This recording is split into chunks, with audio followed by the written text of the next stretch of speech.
ನೋಡಿ, ಹಿಂದಿ ಅಂಕವೋ ಗ್ರೇಡೋ ಅನ್ನುವ ವಿಚಾರಕ್ಕೆ ಸಂಬಂಧಪಟ್ಟಂತೆ ಇವತ್ತು ನ್ಯಾಯಾಲಯದಿಂದ ತೀರ್ಪು ಹೊರಬಿದ್ದಿದೆ. ಅಂಕವನ್ನ ಕೊಡಿ, ನಿಮಗೆ ಅಷ್ಟೊಂದು ಕಡಿಮೆ ಇತ್ತು ಅಂತಾರೆ ಹಿಂದಿ ಟೀಚರ್ಗಳನ್ನ ಹೈರ್ ಮಾಡಿ, ಫೇಲ್ ಆಗ್ತದೆ ಅಂತೇಳಿ ಅವರನ್ನ ಹೈರ್ ಮಾಡಿ ಹೆಚ್ಚಿನ ಹೊತ್ತನ್ನ ಕೊಡಿ. ಆದ್ರೆ ಇದೆಲ್ಲ ಸರಿಯಿಲ್ಲ ಅಂತೇಳಿ ಹೈಕೋರ್ಟ್ ನ್ಯಾಯಾಲಯ ಚಾಟಿ ಬೀಸಿದ ನಂತರ ಮಧು ಬಂಗಾರಪ್ಪ ಅವರು ಪ್ರತಿಕ್ರಿಯೆಯನ್ನ ಕೊಟ್ಟಿದ್ದಾರೆ. ಸಿಎಂ ಸಿದ್ದರಾಮಯ್ಯ ಅವರನ್ನ ಭೇಟಿ ಮಾಡ್ತೀವಿ, ಏಜ್ ಜೊತೆ ಚರ್ಚೆಯನ್ನು ಕೂಡ ಮಾಡಿದ್ದೀವಿ ಅಂತ ಹೇಳಿದ್ದಾರೆ. ಹೈಕೋರ್ಟ್ ಆದೇಶದಿಂದ ಸರ್ಕಾರಕ್ಕೆ ಹಿನ್ನಡೆ ಅಂತ ಅನ್ಸಲಿಲ್ವಾ? ನಿಮ್ಮ ಪ್ರಶ್ನೆ ಹಂಗಾರೆ ಎರಡು ಬೆಂಚ್ ಅಲ್ಲಿ ಏನಾಯ್ತು ಅಂತ ಹೇಳಿ ಅದನ್ನ ನಿಮಗೆ ಹೇಳ್ಬೇಕಾಗತ್ತೆ. ನ್ಯಾಯಾಲಯ ಕೊಟ್ಟಾಗ ಅದಕ್ಕೆ ತಲೆ ಬಾಗಬೇಕಾಗತ್ತೆ, ಹಿನ್ನಡೆ ಮುನ್ನಡೆ ಅಲ್ಲ.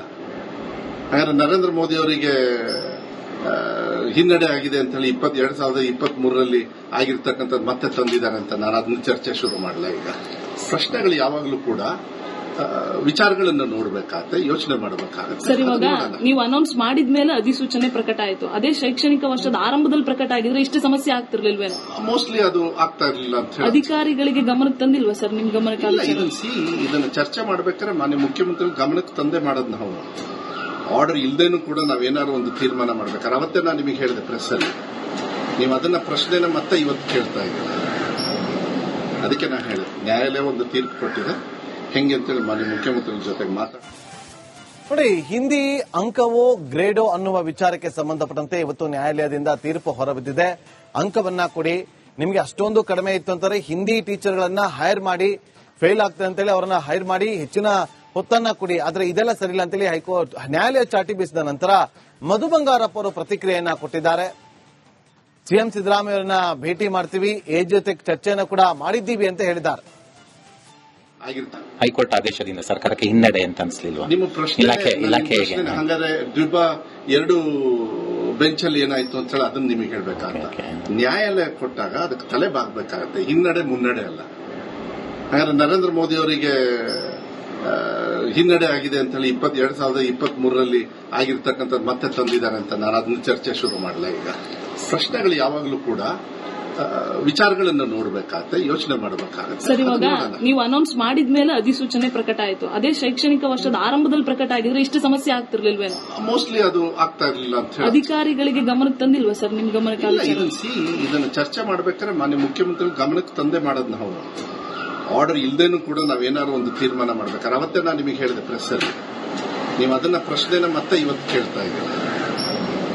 ಅದಕ್ಕೆ ನಾನು ಹೇಳಿದೆ ನ್ಯಾಯಾಲಯ ಒಂದು ತೀರ್ಪು ಕೊಟ್ಟಿದೆ, ಹೆಂಗೆ ಅಂತೇಳಿ ಮಾನ್ಯ ಮುಖ್ಯಮಂತ್ರಿ ಜೊತೆಗೆ ನೋಡಿ, ಹಿಂದಿ ಅಂಕವೋ ಗ್ರೇಡೋ ಅನ್ನುವ ವಿಚಾರಕ್ಕೆ ಸಂಬಂಧಪಟ್ಟಂತೆ ಇವತ್ತು ನ್ಯಾಯಾಲಯದಿಂದ ತೀರ್ಪು ಹೊರಬಿದ್ದಿದೆ. ಅಂಕವನ್ನ ಕೊಡಿ, ನಿಮಗೆ ಅಷ್ಟೊಂದು ಕಡಿಮೆ ಇತ್ತು ಅಂತಾರೆ ಹಿಂದಿ ಟೀಚರ್ಗಳನ್ನ ಹೈರ್ ಮಾಡಿ, ಫೇಲ್ ಆಗ್ತದೆ ಅಂತೇಳಿ ಅವರನ್ನ ಹೈರ್ ಮಾಡಿ ಹೆಚ್ಚಿನ ಹೊತ್ತನ್ನ ಕೊಡಿ. ಆದ್ರೆ ಇದೆಲ್ಲ ಸರಿಯಿಲ್ಲ ಅಂತೇಳಿ ಹೈಕೋರ್ಟ್ ನ್ಯಾಯಾಲಯ ಚಾಟಿ ಬೀಸಿದ ನಂತರ ಮಧು ಬಂಗಾರಪ್ಪ ಅವರು ಪ್ರತಿಕ್ರಿಯೆಯನ್ನ ಕೊಟ್ಟಿದ್ದಾರೆ. ಸಿಎಂ ಸಿದ್ದರಾಮಯ್ಯ ಅವರನ್ನ ಭೇಟಿ ಮಾಡ್ತೀವಿ, ಏಜ್ ಜೊತೆ ಚರ್ಚೆಯನ್ನು ಕೂಡ ಮಾಡಿದ್ದೀವಿ ಅಂತ ಹೇಳಿದ್ದಾರೆ. ಹೈಕೋರ್ಟ್ ಆದೇಶದಿಂದ ಸರ್ಕಾರಕ್ಕೆ ಹಿನ್ನಡೆ ಅಂತ ಅನ್ಸಲಿಲ್ವಾ? ನಿಮ್ಮ ಪ್ರಶ್ನೆ ಹಂಗಾರೆ ಎರಡು ಬೆಂಚ್ ಅಲ್ಲಿ ಏನಾಯ್ತು ಅಂತ ಹೇಳಿ ಅದನ್ನ ನಿಮಗೆ ಹೇಳ್ಬೇಕಾಗತ್ತೆ. ನ್ಯಾಯಾಲಯ ಕೊಟ್ಟಾಗ ಅದಕ್ಕೆ ತಲೆ ಬಾಗಬೇಕಾಗತ್ತೆ, ಹಿನ್ನಡೆ ಮುನ್ನಡೆ ಅಲ್ಲ. ಹಾಗಾದ್ರೆ ನರೇಂದ್ರ ಮೋದಿ ಅವರಿಗೆ ಹಿನ್ನಡೆ ಆಗಿದೆ ಅಂತ ಹೇಳಿ 2023 ಆಗಿರ್ತಕ್ಕಂಥದ್ದು ಮತ್ತೆ ತಂದಿದ್ದಾರೆ ಅಂತ ನಾನು ಅದನ್ನ ಚರ್ಚೆ ಶುರು ಮಾಡಲ್ಲ. ಈಗ ಪ್ರಶ್ನೆಗಳು ಯಾವಾಗಲೂ ಕೂಡ ವಿಚಾರಗಳನ್ನು ನೋಡಬೇಕಾಗತ್ತೆ, ಯೋಚನೆ ಮಾಡಬೇಕಾಗತ್ತೆ. ಸರ್, ಇವಾಗ ನೀವು ಅನೌನ್ಸ್ ಮಾಡಿದ್ಮೇಲೆ ಅಧಿಸೂಚನೆ ಪ್ರಕಟ ಆಯಿತು. ಅದೇ ಶೈಕ್ಷಣಿಕ ವರ್ಷದ ಆರಂಭದಲ್ಲಿ ಪ್ರಕಟ ಆಗಿದ್ರೆ ಇಷ್ಟು ಸಮಸ್ಯೆ ಆಗ್ತಿರ್ಲಿಲ್ವೇನೋ? ಮೋಸ್ಟ್ಲಿ ಅದು ಆಗ್ತಾ ಇರಲಿಲ್ಲ ಅಂತ ಹೇಳಿ ಅಧಿಕಾರಿಗಳಿಗೆ ಗಮನಕ್ಕೆ ತಂದಿಲ್ವಾ ಸರ್? ನಿಮ್ ಗಮನಕ್ಕೆ ಇದನ್ನ ಚರ್ಚೆ ಮಾಡ್ಬೇಕಾದ್ರೆ ಮಾನ್ಯ ಮುಖ್ಯಮಂತ್ರಿ ಗಮನಕ್ಕೆ ತಂದೆ ಮಾಡೋದು ನಾವು. ಆರ್ಡರ್ ಇಲ್ದೇನೂ ಕೂಡ ನಾವೇನಾದ್ರು ಒಂದು ತೀರ್ಮಾನ ಮಾಡ್ಬೇಕಾದ್ರೆ ಅವತ್ತೇ ನಾನು ನಿಮಗೆ ಹೇಳಿದೆ ಪ್ರೆಸ್ ಅಲ್ಲಿ, ನೀವು ಅದನ್ನ ಪ್ರಶ್ನೆನ ಮತ್ತೆ ಇವತ್ತು ಕೇಳ್ತಾ ಇದ್ದೀರ. ಅದಕ್ಕೆ ನಾನು ಹೇಳಿದೆ ನ್ಯಾಯಾಲಯ ಒಂದು ತೀರ್ಪು ಕೊಟ್ಟಿದೆ, ಹೆಂಗೆ ಅಂತೇಳಿ ಮಾನ್ಯ ಮುಖ್ಯಮಂತ್ರಿ ಜೊತೆಗೆ ನೋಡಿ, ಹಿಂದಿ ಅಂಕವೋ ಗ್ರೇಡೋ ಅನ್ನುವ ವಿಚಾರಕ್ಕೆ ಸಂಬಂಧಪಟ್ಟಂತೆ ಇವತ್ತು ನ್ಯಾಯಾಲಯದಿಂದ ತೀರ್ಪು ಹೊರಬಿದ್ದಿದೆ. ಅಂಕವನ್ನ ಕೊಡಿ, ನಿಮಗೆ ಅಷ್ಟೊಂದು ಕಡಿಮೆ ಇತ್ತು ಅಂತಾರೆ ಹಿಂದಿ ಟೀಚರ್ಗಳನ್ನ ಹೈರ್ ಮಾಡಿ, ಫೇಲ್ ಆಗ್ತದೆ ಅಂತೇಳಿ ಅವರನ್ನ ಹೈರ್ ಮಾಡಿ ಹೆಚ್ಚಿನ ಹೊತ್ತನ್ನ ಕೊಡಿ. ಆದ್ರೆ ಇದೆಲ್ಲ ಸರಿಯಿಲ್ಲ ಅಂತೇಳಿ ಹೈಕೋರ್ಟ್ ನ್ಯಾಯಾಲಯ ಚಾಟಿ ಬೀಸಿದ ನಂತರ ಮಧು ಬಂಗಾರಪ್ಪ ಅವರು ಪ್ರತಿಕ್ರಿಯೆಯನ್ನ ಕೊಟ್ಟಿದ್ದಾರೆ. ಸಿಎಂ ಸಿದ್ದರಾಮಯ್ಯ ಅವರನ್ನ ಭೇಟಿ ಮಾಡ್ತೀವಿ, ಏಜ್ ಜೊತೆ ಚರ್ಚೆಯನ್ನು ಕೂಡ ಮಾಡಿದ್ದೀವಿ ಅಂತ ಹೇಳಿದ್ದಾರೆ. ಹೈಕೋರ್ಟ್ ಆದೇಶದಿಂದ ಸರ್ಕಾರಕ್ಕೆ ಹಿನ್ನಡೆ ಅಂತ ಅನ್ಸಲಿಲ್ವಾ? ನಿಮ್ಮ ಪ್ರಶ್ನೆ ಹಂಗಾರೆ ಎರಡು ಬೆಂಚ್ ಅಲ್ಲಿ ಏನಾಯ್ತು ಅಂತ ಹೇಳಿ ಅದನ್ನ ನಿಮಗೆ ಹೇಳ್ಬೇಕಾಗತ್ತೆ. ನ್ಯಾಯಾಲಯ ಕೊಟ್ಟಾಗ ಅದಕ್ಕೆ ತಲೆ ಬಾಗಬೇಕಾಗತ್ತೆ, ಹಿನ್ನಡೆ ಮುನ್ನಡೆ ಅಲ್ಲ. ಹಾಗಾದ್ರೆ ನರೇಂದ್ರ ಮೋದಿ ಅವರಿಗೆ ಹಿನ್ನಡೆ ಆಗಿದೆ ಅಂತ ಹೇಳಿ 2023ರಲ್ಲಿ ಆಗಿರ್ತಕ್ಕಂಥದ್ದು ಮತ್ತೆ ತಂದಿದ್ದಾರೆ ಅಂತ ನಾನು ಅದನ್ನ ಚರ್ಚೆ ಶುರು ಮಾಡಲ್ಲ. ಈಗ ಪ್ರಶ್ನೆಗಳು ಯಾವಾಗಲೂ ಕೂಡ ವಿಚಾರಗಳನ್ನು ನೋಡಬೇಕಾಗತ್ತೆ, ಯೋಚನೆ ಮಾಡಬೇಕಾಗತ್ತೆ. ಸರ್, ಇವಾಗ ನೀವು ಅನೌನ್ಸ್ ಮಾಡಿದ್ಮೇಲೆ ಅಧಿಸೂಚನೆ ಪ್ರಕಟ ಆಯ್ತು. ಅದೇ ಶೈಕ್ಷಣಿಕ ವರ್ಷದ ಆರಂಭದಲ್ಲಿ ಪ್ರಕಟ ಆಗಿದ್ರೆ ಇಷ್ಟು ಸಮಸ್ಯೆ ಆಗ್ತಿರ್ಲಿಲ್ವೇನೋ? ಮೋಸ್ಟ್ಲಿ ಅದು ಆಗ್ತಾ ಇರಲಿಲ್ಲ ಅಂತ ಹೇಳಿ ಅಧಿಕಾರಿಗಳಿಗೆ ಗಮನಕ್ಕೆ ತಂದಿಲ್ವಾ ಸರ್? ನಿಮ್ ಗಮನಕ್ಕೆ ಇದನ್ನ ಚರ್ಚೆ ಮಾಡ್ಬೇಕಾದ್ರೆ ಮಾನ್ಯ ಮುಖ್ಯಮಂತ್ರಿ ಗಮನಕ್ಕೆ ತಂದೆ ಮಾಡೋದು ನಾವು. ಆರ್ಡರ್ ಇಲ್ದೇನೂ ಕೂಡ ನಾವೇನಾದ್ರು ಒಂದು ತೀರ್ಮಾನ ಮಾಡ್ಬೇಕಾದ್ರೆ ಅವತ್ತೇ ನಾನು ನಿಮಗೆ ಹೇಳಿದೆ ಪ್ರೆಸ್ ಅಲ್ಲಿ, ನೀವು ಅದನ್ನ ಪ್ರಶ್ನೆನ ಮತ್ತೆ ಇವತ್ತು ಕೇಳ್ತಾ ಇದ್ದೀರಾ. ಅದಕ್ಕೆ ನಾನು ಹೇಳಿದೆ ನ್ಯಾಯಾಲಯ ಒಂದು ತೀರ್ಪು ಕೊಟ್ಟಿದೆ, ಹೆಂಗೆ ಅಂತೇಳಿ ಮಾನ್ಯ ಮುಖ್ಯಮಂತ್ರಿ ಜೊತೆಗೆ ನೋಡಿ, ಹಿಂದಿ ಅಂಕವೋ ಗ್ರೇಡೋ ಅನ್ನುವ ವಿಚಾರಕ್ಕೆ ಸಂಬಂಧಪಟ್ಟಂತೆ ಇವತ್ತು ನ್ಯಾಯಾಲಯದಿಂದ ತೀರ್ಪು ಹೊರಬಿದ್ದಿದೆ. ಅಂಕವನ್ನ ಕೊಡಿ, ನಿಮಗೆ ಅಷ್ಟೊಂದು ಕಡಿಮೆ ಇತ್ತು ಅಂತಾರೆ ಹಿಂದಿ ಟೀಚರ್ಗಳನ್ನ ಹೈರ್ ಮಾಡಿ, ಫೇಲ್ ಆಗ್ತದೆ ಅಂತೇಳಿ ಅವರನ್ನ ಹೈರ್ ಮಾಡಿ ಹೆಚ್ಚಿನ ಹೊತ್ತನ್ನ ಕೊಡಿ. ಆದ್ರೆ ಇದೆಲ್ಲ ಸರಿಯಿಲ್ಲ ಅಂತೇಳಿ ಹೈಕೋರ್ಟ್ ನ್ಯಾಯಾಲಯ ಚಾಟಿ ಬೀಸಿದ ನಂತರ ಮಧು ಬಂಗಾರಪ್ಪ ಅವರು ಪ್ರತಿಕ್ರಿಯೆಯನ್ನ ಕೊಟ್ಟಿದ್ದಾರೆ. ಸಿಎಂ ಸಿದ್ದರಾಮಯ್ಯ ಅವರನ್ನ ಭೇಟಿ ಮಾಡ್ತೀವಿ, ಏಜ್ ಜೊತೆ ಚರ್ಚೆಯನ್ನು ಕೂಡ ಮಾಡಿದ್ದೀವಿ ಅಂತ ಹೇಳಿದ್ದಾರೆ.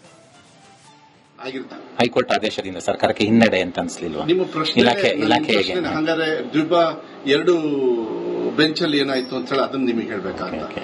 ನ್ಯಾಯಾಲಯ ಕೊಟ್ಟಾಗ ಅದಕ್ಕೆ ತಲೆ ಬಾಗಬೇಕಾಗತ್ತೆ, ಹಿನ್ನಡೆ ಮುನ್ನಡೆ ಅಲ್ಲ.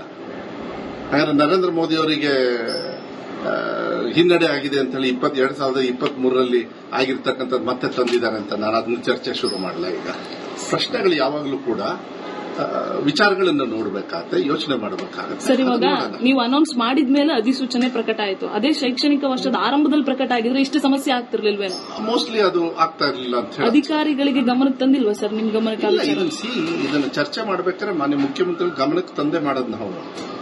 ಆರ್ಡರ್ ಇಲ್ದೇನೂ ಕೂಡ ನಾವೇನಾದ್ರು ಒಂದು ತೀರ್ಮಾನ ಮಾಡ್ಬೇಕಾದ್ರೆ ಅವತ್ತೇ ನಾನು ನಿಮಗೆ ಹೇಳಿದೆ ಪ್ರೆಸ್ ಅಲ್ಲಿ, ನೀವು ಅದನ್ನ ಪ್ರಶ್ನೆನ ಮತ್ತೆ ಇವತ್ತು ಕೇಳ್ತಾ ಇದ್ದೀರಾ.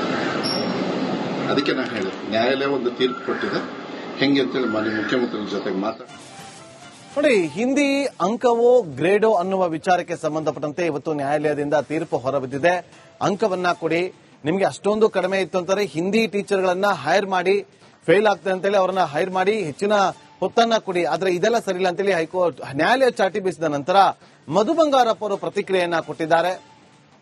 ಸಿಎಂ ಸಿದ್ದರಾಮಯ್ಯ ಅವರನ್ನ ಭೇಟಿ ಮಾಡ್ತೀವಿ, ಏಜ್ ಜೊತೆ ಚರ್ಚೆಯನ್ನು ಕೂಡ ಮಾಡಿದ್ದೀವಿ ಅಂತ ಹೇಳಿದ್ದಾರೆ.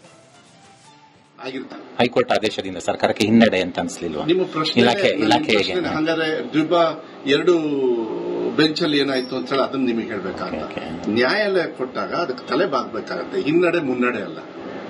ಹಾಗಾದ್ರೆ ನರೇಂದ್ರ ಮೋದಿ ಅವರಿಗೆ ಹಿನ್ನಡೆ ಆಗಿದೆ ಅಂತ ಹೇಳಿ 2023ರಲ್ಲಿ ಆಗಿರ್ತಕ್ಕಂಥದ್ದು ಮತ್ತೆ ತಂದಿದ್ದಾರೆ ಅಂತ ನಾನು ಅದನ್ನ ಚರ್ಚೆ ಶುರು ಮಾಡಲ್ಲ. ಈಗ ಪ್ರಶ್ನೆಗಳು ಯಾವಾಗಲೂ ಕೂಡ ವಿಚಾರಗಳನ್ನು ನೋಡಬೇಕಾಗತ್ತೆ, ಯೋಚನೆ ಮಾಡಬೇಕಾಗತ್ತೆ. ಸರ್, ಇವಾಗ ನೀವು ಅನೌನ್ಸ್ ಮಾಡಿದ್ಮೇಲೆ ಅಧಿಸೂಚನೆ ಪ್ರಕಟ ಆಯ್ತು. ಅದೇ ಶೈಕ್ಷಣಿಕ ವರ್ಷದ ಆರಂಭದಲ್ಲಿ ಪ್ರಕಟ ಆಗಿದ್ರೆ ಇಷ್ಟು ಸಮಸ್ಯೆ ಆಗ್ತಿರ್ಲಿಲ್ವೇನೋ? ಮೋಸ್ಟ್ಲಿ ಅದು ಆಗ್ತಾ ಇರಲಿಲ್ಲ ಅಂತ ಹೇಳಿ ಅಧಿಕಾರಿಗಳಿಗೆ ಗಮನಕ್ಕೆ ತಂದಿಲ್ವಾ ಸರ್? ನಿಮ್ ಗಮನಕ್ಕೆ ಇದನ್ನ ಚರ್ಚೆ ಮಾಡ್ಬೇಕಾದ್ರೆ ಮಾನ್ಯ ಮುಖ್ಯಮಂತ್ರಿ ಗಮನಕ್ಕೆ ತಂದೆ ಮಾಡೋದು ನಾವು. ಆರ್ಡರ್ ಇಲ್ದೇನೂ ಕೂಡ ನಾವೇನಾದ್ರು ಒಂದು ತೀರ್ಮಾನ ಮಾಡ್ಬೇಕಾದ್ರೆ ಅವತ್ತೇ ನಾನು ನಿಮಗೆ ಹೇಳಿದೆ ಪ್ರೆಸ್ ಅಲ್ಲಿ, ನೀವು ಅದನ್ನ ಪ್ರಶ್ನೆನ ಮತ್ತೆ ಇವತ್ತು ಕೇಳ್ತಾ ಇದ್ದೀರಾ. ಅದಕ್ಕೆ ನಾನು ಹೇಳಿದೆ ನ್ಯಾಯಾಲಯ ಒಂದು ತೀರ್ಪು ಕೊಟ್ಟಿದೆ, ಹೆಂಗೆ ಅಂತೇಳಿ ಮಾನ್ಯ